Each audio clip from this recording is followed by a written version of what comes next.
You are listening to the People Centric Podcast, where we talk through the toughest challenges that people face at work and give practical advice to fixing those challenges. Thanks for joining our movement to create workplaces that are happier, healthier, aligned, and empowered by putting people at the center of all that we do.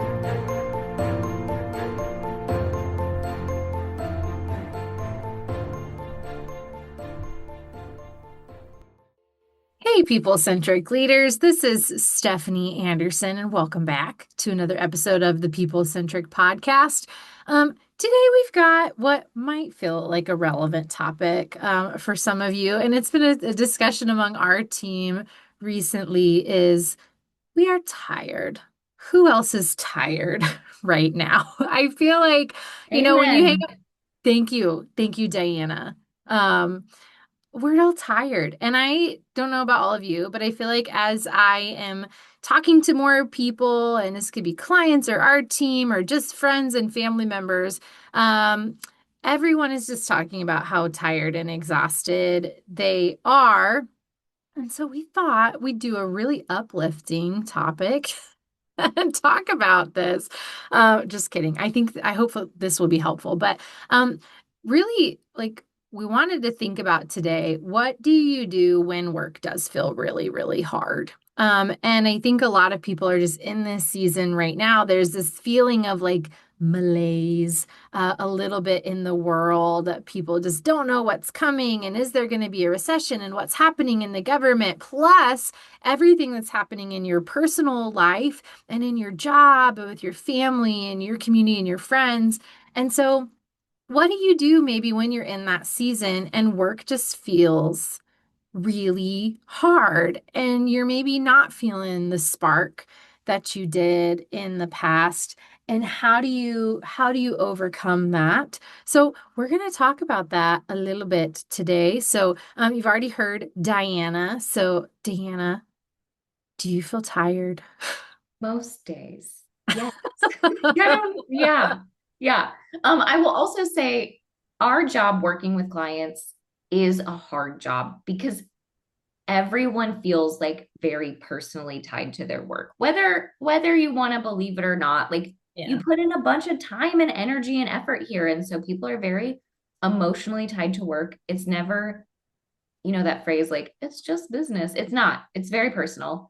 And so when I spend days and days talking and coaching and listening to people, and they're all like, oh, everything is so hard. Technology is weird. And tariffs are making our business crazy, or we've lost funding, or we're being asked to do more with less. Inflation is causing everything to go up and our profits are down. And, it's just, it's tiring and it feels heavy. And there's a burden on everyone's shoulders right now, it feels like. Yeah. We also have Philip. Philip, how are you? We're all wearing dark colors right now. It's the perfect wardrobe for those who can't see us. Black, and gray. And perfect apparel for a podcast episode where we talk about tired and sadness. And I appreciate our team. We were talking about this to Diana's point. We do have a lot of hard work, and I think part of what our work is when we come across people. I say oftentimes what we experience is a concentrated version of their frustration or their hopes or their fears, because how often on your own team do you get to just talk about what you're strategically excited for, or the thing that's blowing your mind up with frustrations, or the process you need to change, and the hows and the whys. So I do think we have a pulse on all of our industries are feeling this. Healthcare, small businesses, publishing, manufacturing, everyone in the world is feeling this, right? And so I think one of the things I have started doing lately, because there's a lot of lift. Not a lot of us know where this will go. There is a lot beyond our control. I heard this quote lately of just make winning small, then make a win that you can do. So whether that's my task management of just I'll make my written post-it for the day, my 5 things. Get that done. And then even at home, I'm we live in the great outdoors here in the Ozarks. So my goal is to bike or paddleboard at least 3 times a week. That doesn't solve the world problems, but it does get me out of the office, out of my house. and to like go and experience things with friends too. So how am I? I'm actually doing quite well. I could be wearing a multicolored shirt right now. But the last 2 months have felt blacker and grayer for me, I think, and a lot of people. So I'm excited to talk through this with all of you. Yeah, yeah. Well, I appreciate that perspective. I think you're absolutely right. Like we have to find those little glimmers, and I think it leads us into something we talked about in preparation for this episode was, everybody's heard the quote like do what you love and you'll never work a day in your life. And we did do a podcast episode about this recently if you want to catch that one of like work myths. And so I thought it was funny as we were talking about doing this topic, I looked that up because there's an artist who I really like. His name is Adam Kurtz, and he did a rewrite of this. So instead of do what you love and you'll never work a day in your life, his says, do what you love and you'll work super hard all the time with no separation or any boundaries and also take everything extremely personally, right? Which is a joke, but we've No, all felt it's not that. funny. It's not, it's funny on the day you're not feeling it, and then it's not funny on the day you are feeling that. And I think this is something that our team does a good job of talking about regularly is like we all really, really love what we do. And we love people centric. We love our team. That does not mean that every day feels like sunshine and rainbows. There's definitely days it feels like work. And I think at least for me, I hear that from people sometimes is like they're going through a season where work really does feel like work. And then they start questioning like, should I quit my job? Should I do something different? Like what if I feel like I'm not able to maintain some of that separation and boundaries and or everything feels really personal? What do I do? Should I just jump ship and do I just have to suffer through this? Man, you guys know, I've been at People Centric for 12 years now, maybe something like that.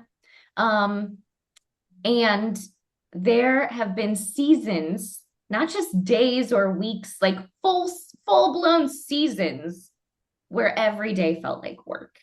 And when I had those seasons, I had to take a step back and think like, okay, do I want to be here and why? What is the benefits of me being here? And what are the cons of being here, right? Like there's pros and cons to everything. So what are the pros and what are the cons?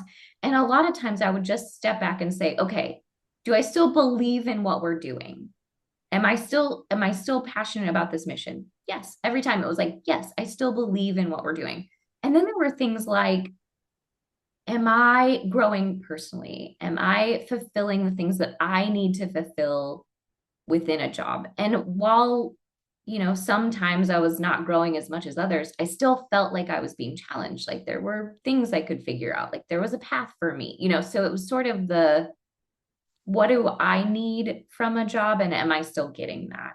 And if the answer was more yeses than nos, I chalked that up as like, okay, this is just a season. And then I also did try to say, is this a season or is this permanent? Like, is this a thing that I'm going to have to deal with forever? Or is this something I can get out of, dig myself out of, or work myself out of, or whatever? So, yeah, I just started asking myself a lot of questions about who I am and what I need and what the company is and where we were at. And I think it reframes your brain a little bit every time you ask those questions of yourself.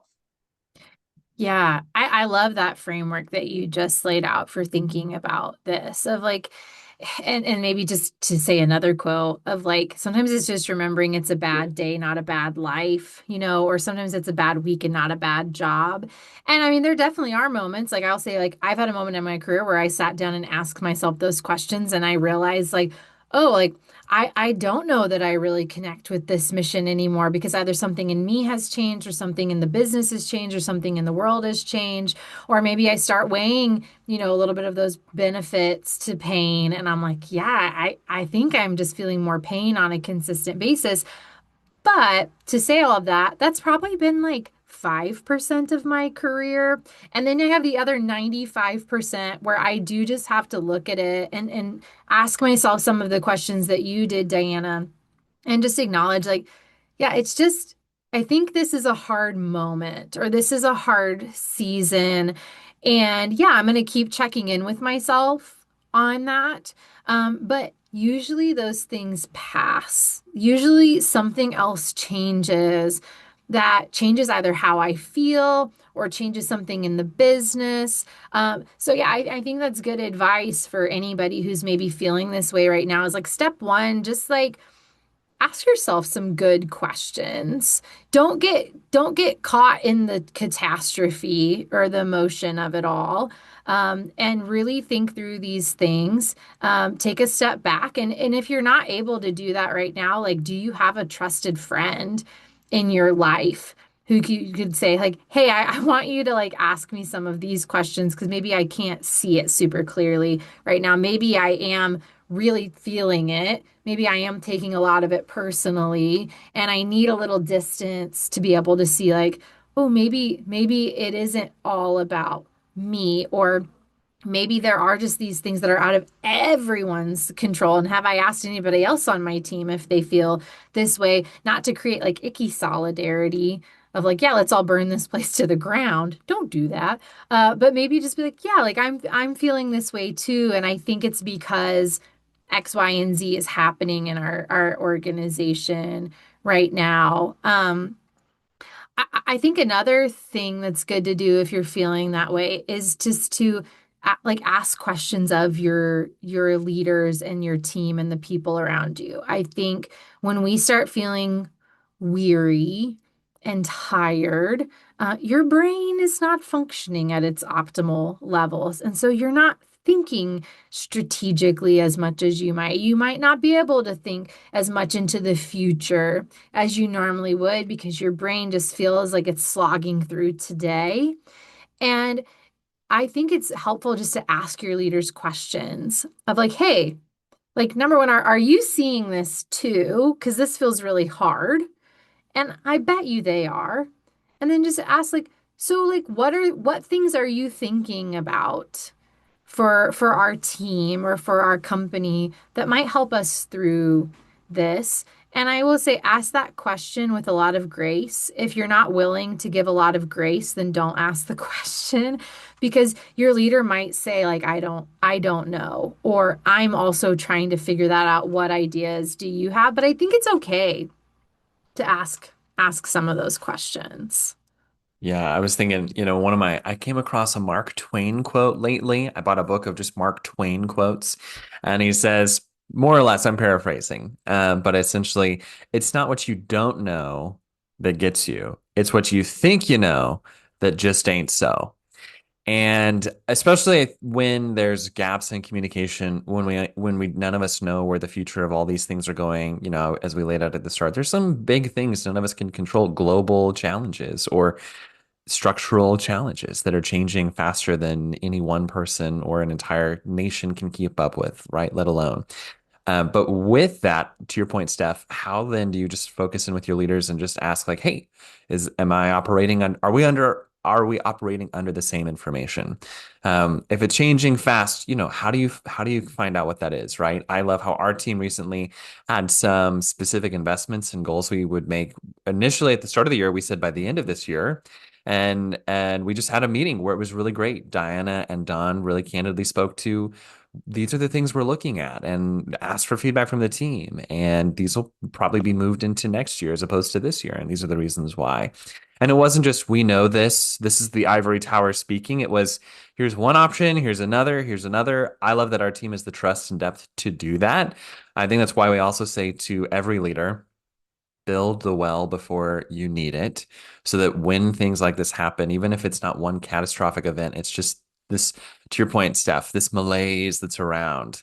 And so one question I would have for you all as well, how do you specifically, if you're a leader trying to figure out if you're feeling this yourself, you do not have all the information, but you sense your team is also in the same place. What are some really practical, simple things you can do as that malaised leader with a malaised team to help speak to that, right? You may not be able to share all the information. You may not know all the information, but how do you engage them honoring the season that you all might be in? Hmm. That's a really good question. Made me think of another quote. So apparently this is the episode of quotes. So apologies if you don't like that. And yay if you love it. But there is a quote I hear people throw around often that I have a real love-hate with, and it's leaders don't have bad days. And now the Diana's making a face at me. Uh, Hey, who said who? I have bad days. Yeah, Sorry. but it's like this like leadership philosophy. Somebody came up with this idea that I think it goes along with like leaders don't have bad days, leaders eat last, like this type of thing that really makes you into this martyr as a leader, that you have to project always just this sense of certainty and strength for your team. And it almost takes like this servant leadership model to like a really a place where like you're suffering as a result of this. And so, the heart behind that, I think the positive heart behind it is like, yeah, like as a leader, like your team is watching you and observing and they're watching how you react to things. So be conscious of how you do that. It's a little bit of that like don't complain down, complain up. But the other side of that to what you were saying, Philip, and what made me think of this was that like leaders do have bad days. And sometimes leaders are the ones feeling this way, either on their own or alongside their teams. And I'm with you. Like I really appreciated what our team has done in those moments where we're all feeling it and we know like maybe there's some things that as leaders we would have the power to change, but really thinking through like, is that the right short-term move? And how does that impact us long-term and bringing the team into it? So this is what I would say, like, if you're a leader that's kind of having a bad day right now, or you're struggling with some of that, remembering you aren't doing this alone and we do need each other. And yeah, I know there's probably some things that like, oh, if the team saw that, it would freak them out. But think about how you could present that in a way to help your team understand like, hey, team, we have a problem we need to solve. And here's what I'm seeing. So no, we're not falling off the cliff actively, but like here's what I'm seeing and you're right. Like we're all kind of feeling it that something needs to change. We need to make some type of shift. And we could short term flip all these switches and do all of these things, but here's how that could impact us down the road. And just like share with the team what you're processing. You don't have to have the answer for it yet, but just to share with them, like, here's what I'm seeing, here's how I'm processing it. This is maybe why I haven't flipped that short term switch that you all keep thinking about or asking for, because I'm thinking about, a year from now. What happens financially if we do that? What happens with our customers if we do that? What you're seeing in your industry if you do that, right? Like how could it just impact your team and the people that are there? So bring your team into it. You don't have to do all of this in isolation.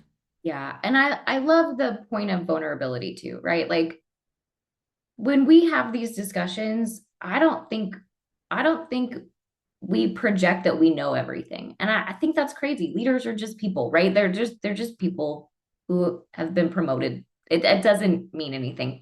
And so I think showing a little vulnerability and saying, like, here's all the things I'm thinking about. And I know you have thoughts. And here's all the things that are happening in the world. I'm tired. I can kind of tell you're tired. I see it. And just being a little vulnerable and a little open, I also think that those moments are not just moments for your team, but they're teaching moments, right? You're teaching your team what you're thinking about. And that's never a bad thing, right? It's never a bad thing to like give your people the gift of knowledge and the gift of understanding, and then allow them to question you and ask deeper questions and understand more of what's going on in the bigger picture. In bigger organizations, I've seen leaders do like hey, the boss is telling us this, right? I hate it, but that's what the boss is saying. And instead of doing that, you could be like, here's what the boss said. Here's why I think he said it. And here's where I think we should go and what we should do, and cast the vision and be like, what do you guys see? What's out there? I think if you can do your best to understand all of the factors at play, you're gonna feel better about it. Yeah, I agree. I totally agree. I will say in the back of my mind, there is a little voice, and I'm sure someone else is thinking this as you're listening, of like, well, Diana, Philip, Stephanie, what if what I have to share is really bad news? Right? Like what you're talking about is being a little more open, being a little more vulnerable. It might mean like showing some numbers and information I have not shared the team before. And I haven't done that because it's bad. Right? And that's why I feel so crummy, because I'm the one carrying around this information. Like what advice do we have for that person? Well, we were consultants during the pandemic, so so we have seen bad conversations. And we also are in consultants in some industries that are really tough right now. So we've seen it. We've seen these tough conversations where an employer is like, I'm literally losing millions of dollars a year and I cannot keep doing it, right? Or I have to shut down an entire branch because it's just not profitable. Or we lost half of our clients in one day because the pandemic started. So I think the reality is that you can tell people hard things and they're still going to be okay because you're communicating. And you still need to allow them to ask questions. You still need to understand that they're going to be emotional and they're going to be scared and they're going to have, fears and emotions of their own. But because you're sharing, it's going to be better because they know what they're up against. I recently was with a client and they had really bad information to share. And they kind of said, I don't want to share it because it's so bad. And I said, but that means you don't trust your employees enough to help you get out of it. And I think that a lot of leaders are taking it on themselves and they're like, I'm going to do it. I'm going to fix it. I'm going to do it. But if you bring it to your team, then it's not all on you. And then they see what you see and they can help you get out of it. Otherwise, they're just going to keep working business as usual because you haven't told them that it's not usual. And I think that that's a detriment to both you as a leader and to your employees because they're smart and capable and you hired them and they will help you get out of whatever's happening. Yeah. Yeah. I like that, but it is hard. It's hard, right? And it So takes a lot of bravery to do that. So I think what I'm hearing us saying, like if you're a leader in this situation and you're feeling this way, like be more communicative with your team, bring them in to help you solve problems. Don't feel like you're isolated and have to do this alone. And then if you're kind of in more of the employee role in this situation, it is really like ask yourself some good questions. And does this job still align with like your personal like goals and your personal mission and what the things that you want to do? Because yeah, then you're probably more willing to say, yeah, I'm willing to have some bad days because like big game, big picture, this still lines up with what I want. And to ask your leaders some questions, and it's okay to ask as long as you are comfortable knowing you might not get the perfect bow answer. You might not get exactly what you wanted there, but just that you can ask some questions. You can flag something if you see it. And I did really like what you said, Philip, at the beginning too, of just like find those little moments for yourself. And this could be for leaders or employees, just to say like, things are really hard right now. Like there is a lot going on that collectively we're all experiencing, but then yeah, adding just your personal on top of all of that. We talk to people all day long. Like people are going through a lot right now. There's a lot of things that are happening in all of our lives that are really, really hard.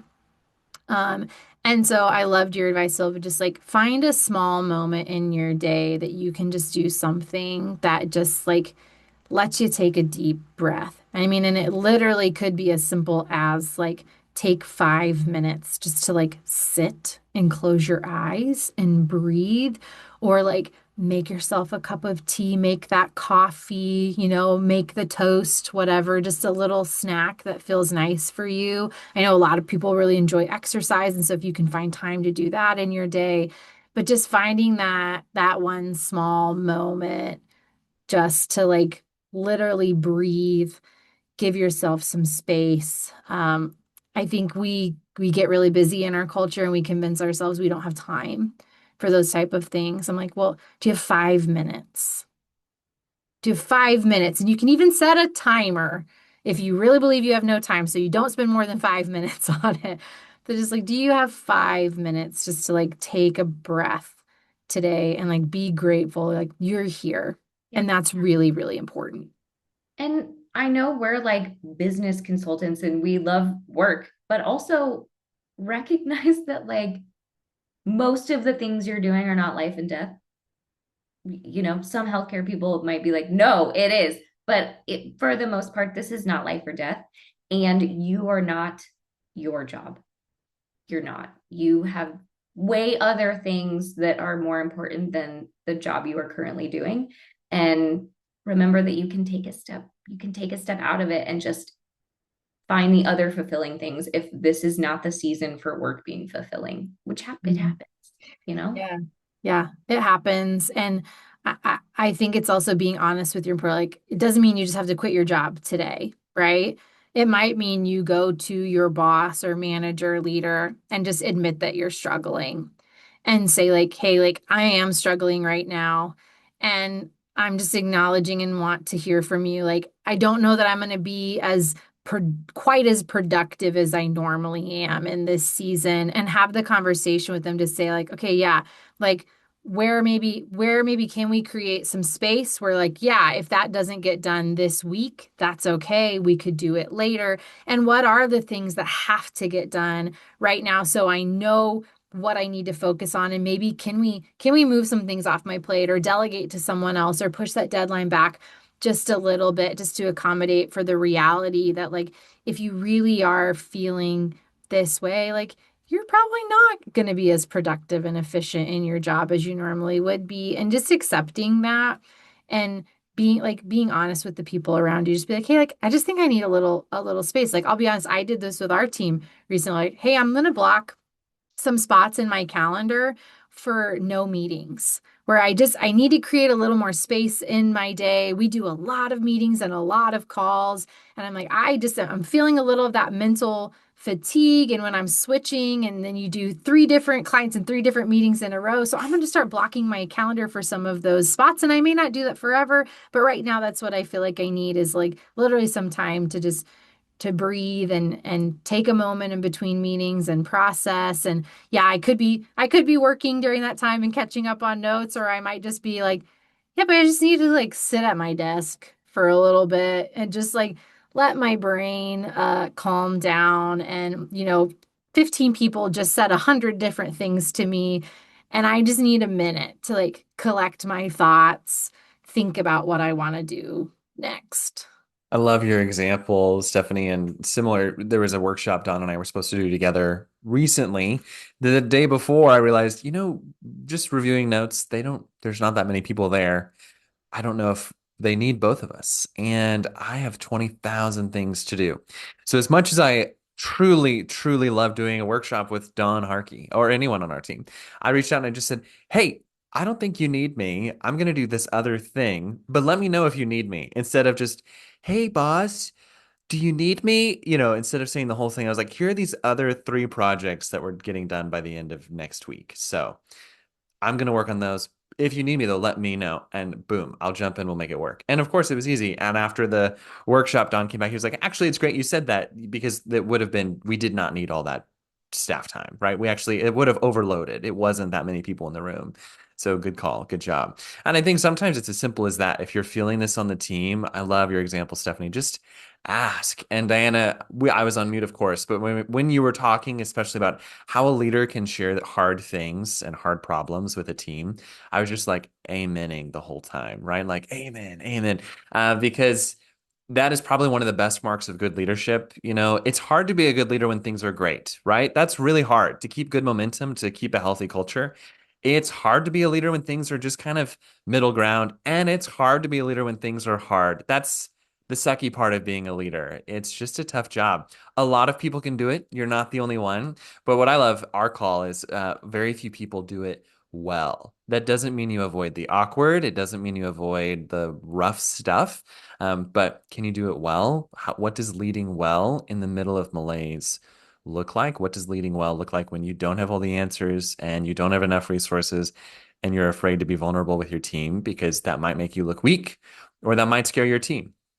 Those are good questions to ask. And someone I coached recently said a good leader is constantly finding themselves in uncomfortable situations. And my question back was, oh, wow, that's such a powerful way to grow. How have you been uncomfortable the last month? Their response was, I haven't. That was like the smart thing to say in coaching.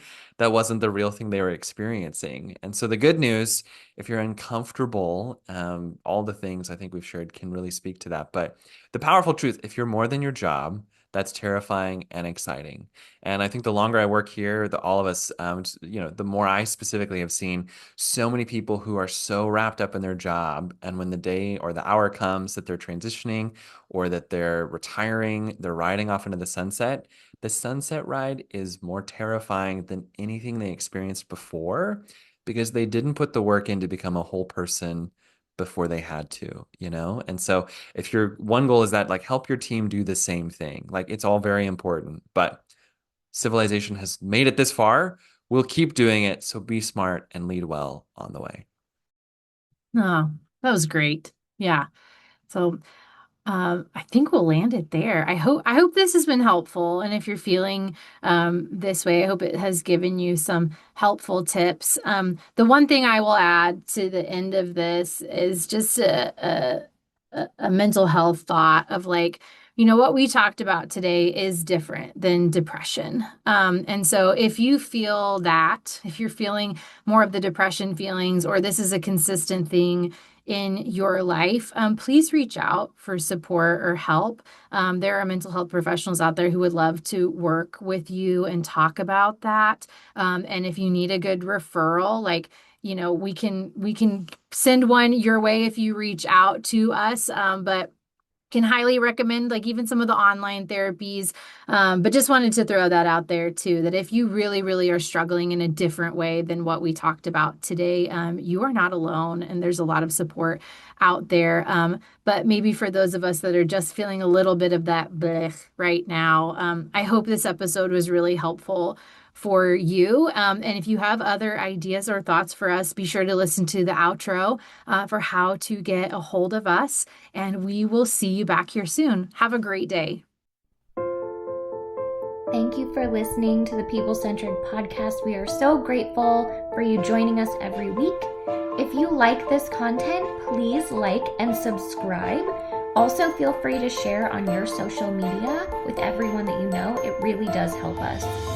If you would like to contact us, I have put our information in the show notes. Please reach out anytime. We love hearing from you. We will be back next week with a new topic. Until then, be well and lead